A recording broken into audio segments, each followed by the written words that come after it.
On July 13th, an election rally in Butler, Pennsylvania turned into a scene of chaos and terror.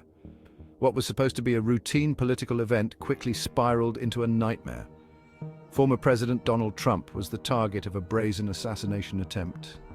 The atmosphere was electric, filled with supporters, until the unthinkable happened. The shooter, Thomas Matthew Crooks, took his shot, injuring Trump in the ear and sending the crowd into a frenzy.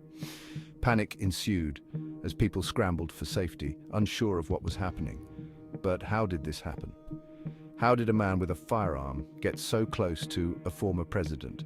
How did Crooks manage to get so close to the former president? These questions have left many baffled and concerned. Let's dive into the details of this shocking event. First, let's talk about the moments leading up to the attack.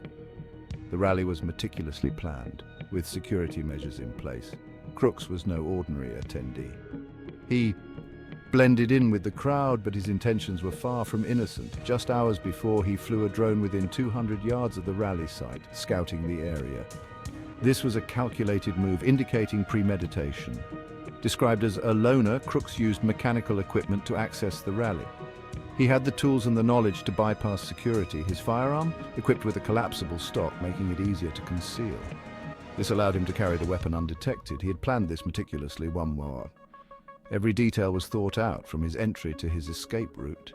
Despite the presence of law enforcement, Crooks slipped through the cracks. This raises serious questions about the effectiveness of the security measures in place. The aftermath was swift and brutal.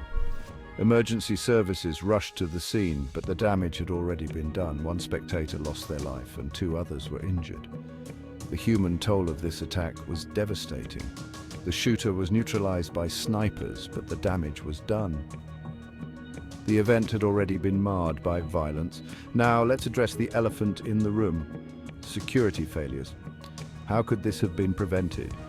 During a House Homeland Security hearing, Pennsylvania State Police Commissioner Christopher Parris laid it all out.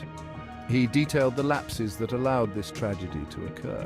Communication breakdowns between the Secret Service and local law enforcement were glaring. These failures created gaps that Crooks exploited. Officers who had initially identified Crooks left their posts to search for him. This left critical areas unguarded. This claim, however, was disputed by Butler County DA Richard Goldinger. Crooks fired 8 shots. The exact sequence of events remains under scrutiny. 8 says, each shot adding to the chaos and fear before being taken down by counter-snipers. The quick response of the snipers prevented further casualties.